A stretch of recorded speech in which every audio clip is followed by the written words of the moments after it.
నియోజకవర్గంలో అక్రమాలకు చోటు లేదని, అక్రమంగా ఎవరైనా ఇసుక దందా చేస్తే చట్టపరమైన చర్యలు తప్పనివని ప్రభుత్వ విప్ లక్ష్మణ్ కుమార్ అన్నారు.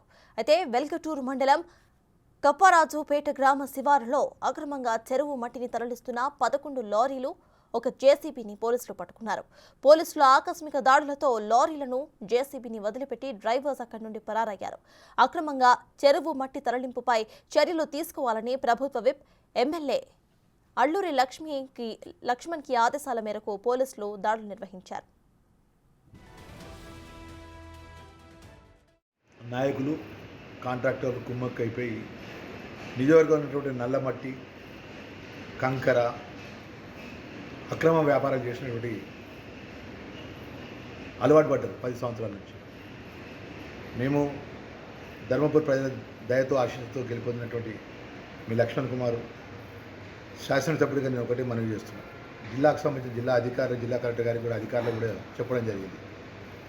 ధర్మపురి కానీ జగిత్యాల జిల్లాలో కానీ ఎవ్వరు కూడా ఎలాంటి అనుమతి లేకుండా అక్రమంగా వ్యాపారాలు, అది మట్టి కానీ, అది కంకర కానీ, ఇంకెలాంటి అక్రమ వ్యాపారాలు చేస్తే అది ఎంత పెద్దవారినైనా కూడా ఊరుకునే ప్రసక్తి ఉండేది.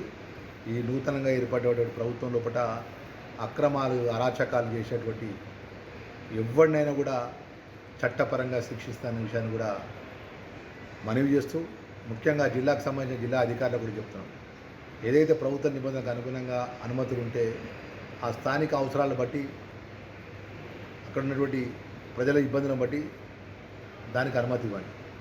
కానీ విచ్చలవిడిగా 10-20 లారీలు పెట్టుకొని, పెద్ద పెద్ద మిషన్లు పెట్టుకొని, నల్లమట్టి 22 సంవత్సరాల కింద మేము అనుమతి తీసుకున్నాం, మా అదే అనుమతితో మేము నడిపిస్తామని చెప్తే అది ఇక్కడ ఎట్టి పరిస్థితుల్లో కూడా అది అనుమతి ఇచ్చే ప్రసక్తే ఉండదు. మేము అధికారులు కూడా చెప్తున్నాం, దీన్ని త్వరగా ఎంక్వైరీ జరిపించండి.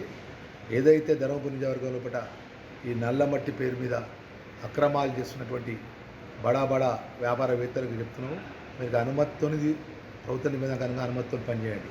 కానీ ఇష్టానుసారంగా మేము అధికారులను మా చేతిలో ఉన్నారు, మేము ఇష్టమైనటువంటి అక్రమాలు చేస్తామంటే ఊరుకున్న సమస్య ఉందనే విషయాన్ని మరొకసారి తెలియజేసుకుంటూ, దీని మీద కూడా ఏదైతే వెలుగటూరు గుట్ట మీద ఉన్నటువంటి కంకర గుట్ట మీద ఎన్ని క్వారీలు ఉన్నాయి, ఎన్ని క్వారీలకు ఎన్ని సంవత్సరాల నుంచి అనుమతులు ఇచ్చిండ్రు, ఆ అనుమతులు ఇచ్చి ఎంత డిపాజిట్స్ రాయల్టీ కట్టిండ్రు, ఎంత కంకర తీసినారు, అదేవిధంగా మెగాకు సంబంధించిన కంపెనీ వాళ్ళు ఎంత బ్లాక్ చేసిన బండ అది ఎక్కడ పోయింది, ఎవరికి అమ్మే అధికారం ఎవరిచ్చింది, దీని మీద చీఫ్ విజిలెన్స్ అధికారికి మేము రాతపూర్వకంగా దరఖాస్తు ఇస్తాము.